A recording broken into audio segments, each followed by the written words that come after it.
మా latest videos కోసం మా ఈ తెలుగు న్యూస్ ఛానల్ సబ్స్క్రైబ్ చేసి గంట సింబల్ యాక్టివేట్ చేసుకోండి. అతిపెద్ద అతీంద్రియ శక్తులు కలిగిన సోమావతి అమావాస్య. ఈ సోమావతి అమావాస్య రోజు 2 నిమ్మకాయలతో ఇలా చేస్తే చాలు, మీకు ఉన్న దరిద్రం మొత్తం కూడా తొలగిపోతుంది. మీరు పట్టిందల్లా బంగారం అవుతుంది. అమావాస్య తిథిని మనం చాలా పవిత్రంగా భావిస్తూ ఉంటాం.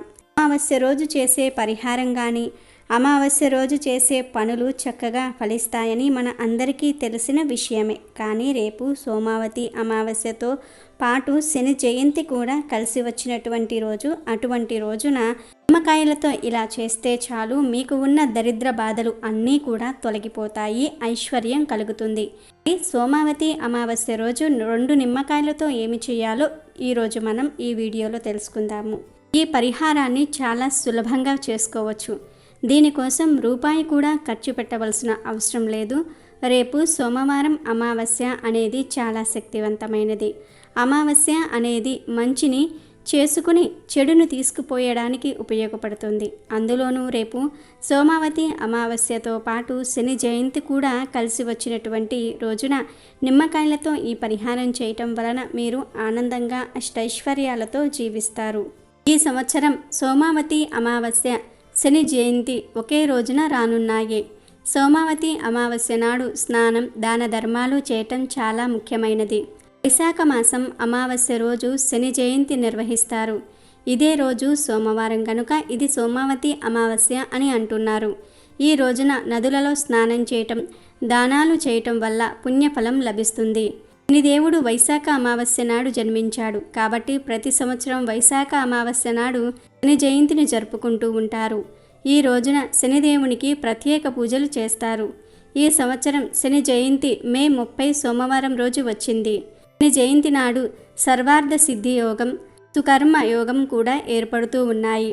వైశాఖ అమావాస్య రోజు సోమవారం, అందుకే సోమావతి అమావాస్య. ఈ రోజున నది స్నానం చేసి పూర్వీకులకు నైవేద్యాలు సమర్పించి దానాలు చేయాలి. దీనివల్ల పుణ్యం వస్తుంది. ఈ రోజున స్త్రీలు తమ భర్త దీర్ఘాయువు కోసం ఉపవాసం ఉంటారు.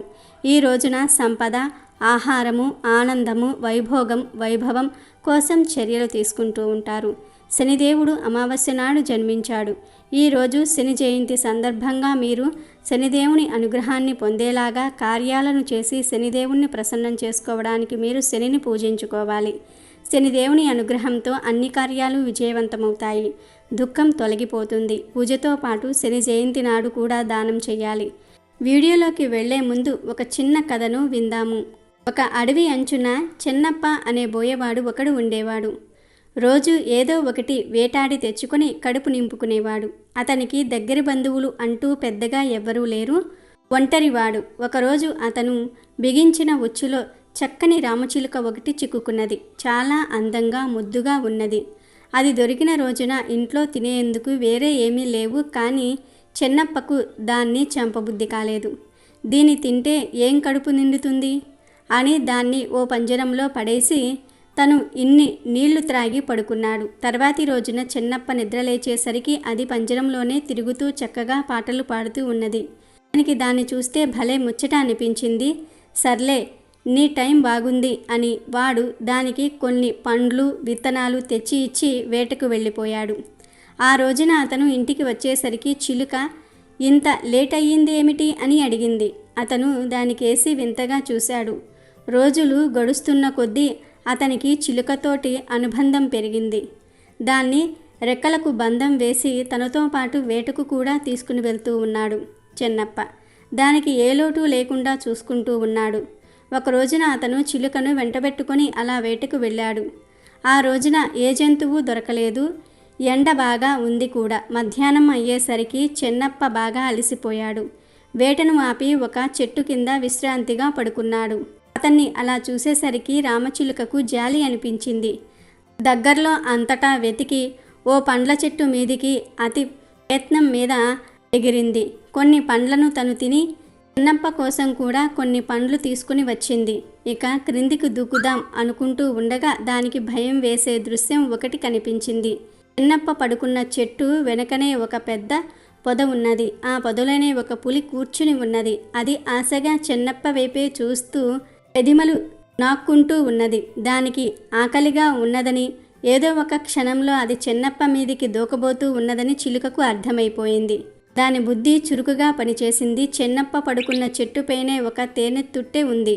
అతనికి ఇచ్చేందుకు తను కోసిన పండ్లను అది గురి చూసి సూటిగా ఆ తేనె తుట్టె మీదకి విసిరేసింది. తేనెటీగలు జుమ్ అంటూ లేచాయి. కొన్ని తేనెటీగలు సూటిగా కింద ఉన్న పొదవైపుకు దూసుకుపోయాయి. వెంటనే పులిని కొట్టడం మొదలుపెట్టేశాయి. పులి గిరుక్కున వెనక్కి తిరిగి వెళ్ళిపోయింది. తనను చుట్టుముడుతున్న తేనెటీగల నుండి తప్పించుకోవటం కోసం దూరంగా పరుగు తీసింది. ఇక చిలుక చిన్నప్ప దగ్గరికి వెళ్ళి లేలే త్వరగా అని అరిచింది. చిన్నప్ప లేచేసరికి చుట్టూ తేనెటీగలు ఉసురుకుంటూ ఉన్నాయి. చటుక్కున తను వెంట తెచ్చుకున్న గోనె సంచెలో దూరాడతను. తేనెటీగలు పోయాక బయటికి వచ్చిన చెన్నప్పకు చిలుక పులి సంగతి చెప్పింది. పొదలో పులి ఉండిన గుర్తులు కూడా చూశాక చెన్నప్పకు చిలుక అంటే ప్రత్యేకమైన అభిమానం కలిగింది. నువ్వు చాలా గొప్ప స్నేహితుడివి. నా ప్రాణాలు కాపాడావు. నీకు ఏ బహుమతి ఇవ్వమంటావు చెప్పు అన్నాడతను. వేరే ఏమీ వద్దు. నీకు ఇష్టమైతే నా రెక్కలకు కట్టిన బంధాలు తీసేయి. నన్ను స్వేచ్ఛగా ఎగరనియ్యి అన్నది చిలుక. చిన్నప్ప మారు మాట్లాడకుండా దాని రెక్కలకు ఉన్న బంధాలను తొలగించాడు. చిలుక ఎగిరిపోతోంది అనుకున్నాడు, కానీ అది అతన్ని విడిచిపోలేదు. ఇప్పుడు వాళ్ళ స్నేహం మరింత గట్టిపడింది. ఇక వీడియోలోకి వస్తే, ఈ పరిహారానికి అంటే సోమావతి అమావాస్య రోజు మనం చేసుకునే పరిహారానికి కావలసినవి కుంకుమ మరియు నిమ్మకాయలు. చాలామందికి ఎప్పుడు చూసినా కూడా ఏదో ఒక రకంగా ఇబ్బందులు అనేవి రావటం జరుగుతూ ఉంటుంది. అది పిల్లల విషయంలో కావచ్చు, లేదా పెద్దవారి విషయంలో కావచ్చు, లేదా కుటుంబంలో సమస్యలు కావచ్చు, మీరు చేసే పనులలో వ్యాపారాలలో ఉన్న ఆటంకాలు వలన కానీ ఇలా ఏదో ఒక రకమైన సమస్యలతో బాధపడుతూ ఉంటారు.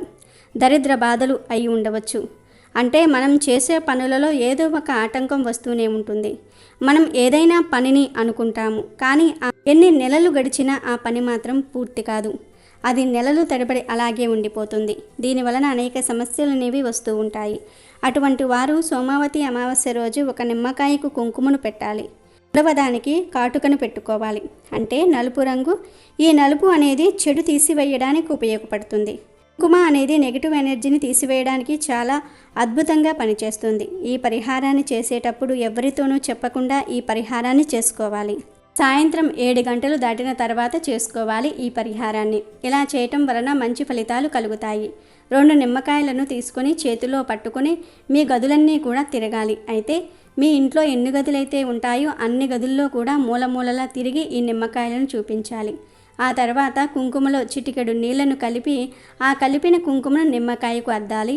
మరొక నిమ్మకాయకు కాటుకను లేదా నలుపు రంగును కొంచెం పుయ్యాలి. ఆ 2 నిమ్మకాయలను మీ చేతిలో పట్టుకొని మీ ఇంట్లో నుండి గుమ్మం వరకు రావాలి. గుమ్మం దగ్గర 3 సార్లు ఆ నిమ్మకాయలతో దిష్టి తీయాలి. ఆ తర్వాత వాటిని ఎవ్వరూ తొక్కని ప్రదేశంలో పడేసి రావాలి. ఇంటికి వచ్చాక కాళ్ళు చేతులను శుభ్రం చేసుకోవాలి. వీలైతే స్నానాన్ని ఆచరించాలి. ఇలా చేయటం వలన మీ ఇంట్లో ఉన్న నెగిటివ్ ఎనర్జీ అంతా కూడా తొలగిపోతుంది. అంతేకాకుండా మీకు ఉన్న అన్ని విధాలుగా కూడా ఈ పరిహారం కలిసి వస్తుంది. మీ ఉద్యోగంలో వ్యాపారంలో ఉన్న సమస్యలు తొలగిపోతాయి.